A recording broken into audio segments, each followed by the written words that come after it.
আমাদের জেকে লাইফস্টাইলে আমরা কখনোই পেশেন্টকে না খাইয়ে রাখি না, আমরা পেশেন্টের খাবারের ধরনটা পরিবর্তন করে দেই। যে লাইফস্টাইল মেনটেন করছেন এটাই করেন, আশা করা যায় যে এরকম অ্যাঞ্জিওগ্রাম লাগবে না। 1 মাস পরে আমার কাছে আসেন, উনি বললেন যে আমি আগে 10 মিনিটও হাঁটতে পারতাম না, এখন তো যে আমি 10 কিলোমিটারও দৌড়াতে পারি। আপনি বুঝে শুনে যদি জেকে লাইফস্টাইল ফলো করতে পারেন, সেক্ষেত্রে আপনি ডায়াবেটিস, হাই প্রেশার, হার্টের সমস্যা, মানে লাইফস্টাইল রিলেটেড যে 70 থেকে 80টা রোগ আছে বা ইনসুলিন রেজিস্ট্যান্সের সাথে রিলেটেড যে রোগগুলো আছে, এগুলো কিন্তু খুব সহজেই ভালো খাবার খেয়ে আপনি মানে সুস্থ হতে পারেন এবং ওষুধ মুক্ত হতে পারেন। আসসালামু আলাইকুম, আমি ডক্টর ফাতিহা সুলতানা বলছি জেকে লাইফস্টাইল থেকে। এটা ডক্টর জাহাঙ্গীর কবির স্যারের প্রতিষ্ঠান। তো রিসেন্টলি উনি আমার পেশেন্ট, আর উনি পেশেন্টের ছেলে। তো উনি হার্টের অসুবিধা নিয়ে এসেছিলেন, সাথে কিছু কোমরবিডিটি ছিল। তা আমরা জেনে নেই উনি কি কি প্রবলেম নিয়ে আসছিল। আসলে উনি মূলত হার্টের দুর্বলতা, তারপরে যা মানে শরীরে একটু জ্বালা পোড়া, দিন দিন মানে শরীরের শক্তিটা কমে যাচ্ছিল। বা উনি যখন এসেছিলেন বলেছিলেন যে বুকে কিছু ব্যথাও ছিল, ব্যথা ছিল, বা উনি সিঁড়ি ওঠানামা করলে বা হাঁটলে দেখা যাচ্ছে যে বুক চেপে ধরে ব্যথা করতো, বা 10 মিনিট উনি হাঁটতে পারতেন না, তাই না? এরকম কিছু প্রবলেম ছিল। আর ডায়াবেটিস, হাই প্রেশারের মধ্যে কি কি ছিল? কোলেস্টেরলটা সবসময় বাড়তি ছিল। কোলেস্টেরল সবসময় বেশি ছিল। আচ্ছা, ডায়াবেটিস বা হাই প্রেশারের জন্য কোনো ওষুধ খেতেন আগে? হ্যাঁ, আগে খেতেন। হার্টের জন্য ওষুধ খেতেন। সবকিছু মিলিয়ে মোটামুটি কতগুলো ওষুধ খেতেন? আচ্ছা, তারপরে আপনি আমার কাছে এসেছেন এবং আমি আপনাকে কি আমার কাছে আসার আগে কোনো কার্ডিওলজিস্ট কি মানে কোনো অ্যাঞ্জিওগ্রামের কথা বলেছিলেন? জি। তখন বলে নাই। তখন কি কোনো হার্টের ডক্টরের কাছে গিয়েছিলেন? আচ্ছা, গিয়েছিলেন। তো তারপরে মানে যখন আপনি আমার কাছে আসলেন, আসার 1 মাস পর আমি যে আপনাকে একটা খাবার দাবার দিয়েছি, এই খাবার দাবারটা খাওয়ার পরে মানে আপনার কেমন লেগেছিল? খাওয়া দাওয়ার পরে ভালো লাগে। আচ্ছা, উনি হয়তোবা মানে আমার কাছে, উনি যেহেতু আমারই পেশেন্ট, আমারই ফলো আপে থাকে, তো উনি ওইভাবে আসলে হয়তোবা বলতে পারছে না। তো উনি যখন 1 মাস পরে আমার কাছে আসেন, উনি বললেন যে আমি আগে 10 মিনিটও হাঁটতে পারতাম না, এখন তো যে আমি 10 কিলোমিটারও দৌড়াতে পারি। আর হার্টে উনি আমার কাছে যখন এসেছিলেন তখন ব্যথা নিয়েই এসেছিলেন, কিন্তু 1 মাস মানার পরে তার দেখা যায় যে এই ব্যথার যে প্রবলেম, বুকে যে চাপ ধরে ব্যথা, এটা ইনশাল্লাহ কমে যায় এবং উনি খুব ভালো ইমপ্রুভ করতে থাকেন। ওনার দুর্বলতাটাও কেটে যায়। প্লাস যে আলাদা যে সিমটমস থাকে বা যে আমরা যেটাকে কোলেস্টেরল বলি, আসলে মেন কালপ্রিট আপনার ট্রাইগ্লিসারাইড। তো ট্রাইগ্লিসারাইডটা বেশি ছিল। তো আমাদের লাইফস্টাইল মেনে দেখা গেল যে চর্বি খেয়েই ওনার ট্রাইগ্লিসারাইডটা কমে যাচ্ছে। তো কিছু আপনার রিপোর্ট, ইনভেস্টিগেশন প্লাস ওনার সাইন সিমটমস বা শরীরের যে শক্তি, এগুলো থেকে বোঝা যাচ্ছিল যে উনি ইমপ্রুভ হয়েছেন। তো যেহেতু আমরা মানে ভালো হেলদি ফ্যাট দিয়েই চিকিৎসাটা করি, খারাপ চর্বিটাকে আমরা ভালো চর্বিটা দিয়েই দূর করি। কিন্তু পেশেন্টের ক্ষেত্রে হয় যে তারা তো আগে থেকে জেনে আসছে যে ঘি খাওয়া যাবে না, নারিকেল তেল খাওয়া যাবে না, ফ্যাট খাওয়া যাবে না। তো পেশেন্ট সাধারণত এগুলো মানতে গিয়ে মানে কনফিউজড হয়ে যায়। দেখা যায় যে আমরা যদি তাকে 2টা ডিমের কুসুম সহ ঘিয়ে ভেজে খেতে বলি, তারা হয়তো বা একটা খায় অথবা কুসুম তারা বাদ দেয়। তো যাই হোক, প্রথম 1 মাস উনি আমার সবগুলো কথা মেনেছেন, তখন উনি দুর্বলতা ফিল করেন নাই। কিন্তু যখন এটাকেই উনি আরও একটু লেন্দি করে মানতেছিলেন, যখন তাকে আমি মেটাবলিক সুইচিং থেকে মাসেল বিল্ডিং ধাপে নিয়ে আসছি, উনি যে আমাদের খাবার থেকে একটু নিজে থেকে কমিয়ে খেতেন। আমরা যেটা যে আমাদের জেকে লাইফস্টাইলে আমরা কখনোই পেশেন্টকে না খাইয়ে রাখি না, আমরা পেশেন্টের খাবারের ধরনটা পরিবর্তন করে দেই। মানে বিষয়টা আপনি কম খাবেন বা আপনার ক্ষুধা থাকবে, বিষয়টা তা না। আপনার পেটটা ভরা থাকবে, আপনার বডি যতটুকু চাবে ততটুকু খাবারই আমরা দিব, কিন্তু খাবারটা ধরনটা পরিবর্তন করে দিব।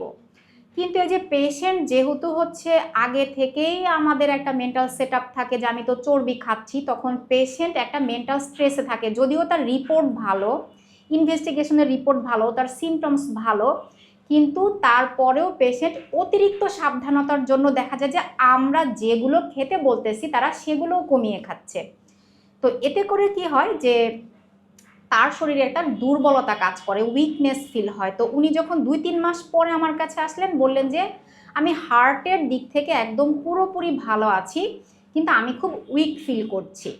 তো আমরা তো আসলে একটা হার্টের পেশেন্টকে কখনোই শুধুমাত্র আমি আমার মানে সুপারভিশনে রাখবো বিষয়টা তা না, আমরা সবসময় হচ্ছে কার্ডিওলজিস্টের সাথেও হচ্ছে একটা ফলো আপে থাকতে বলি। তো আমি আবার বলেছি যে ঠিক আছে, আপনার যদি দুর্বলতা ফিল করেন সেক্ষেত্রে আপনি আবার কার্ডিওলজিস্টের কাছে যান, গিয়ে বলেন যে আমি এই ওষুধ খাচ্ছি আর এই ওষুধ খাচ্ছি না। আমরা আমাদের সুপারভিশনে রেখে আমরা ওষুধগুলোকে কমিয়ে দিই, সাথে তারপরেও আমরা কার্ডিওলজিস্টের কাছে যেতে বলি। তো উনি যখন কার্ডিওলজিস্টের কাছে যান রিসেন্টলি, তখন হচ্ছে উনি 2 জায়গায় ইকো করান। তো ওনার দেখা যায় যে ইজেকশন ফ্র্যাকশন, যেটা হার্টের যে ফাংশন, পাম্প করার যে ক্ষমতা, এটা হচ্ছে তার বেড়ে যায়। মাশাআল্লাহ ভালো, তার এই রিপোর্ট ভালো আসে, কিন্তু তার হচ্ছে ব্রাডিকার্ডিয়া হয়, মানে 46 আসে হার্ট রেট। তো যার কারণে হচ্ছে ওনাকে একজন কার্ডিওলজিস্ট বলেন যে আপনার হার্টের অবস্থা ভালো না, আপনার এনজিওগ্রাম করতেই হবে। তো উনি হচ্ছেন যে মানে কোনোভাবেই হচ্ছে অ্যাঞ্জিওগ্রাম করবেন না, এটা দেখে উনি ভয় পায়।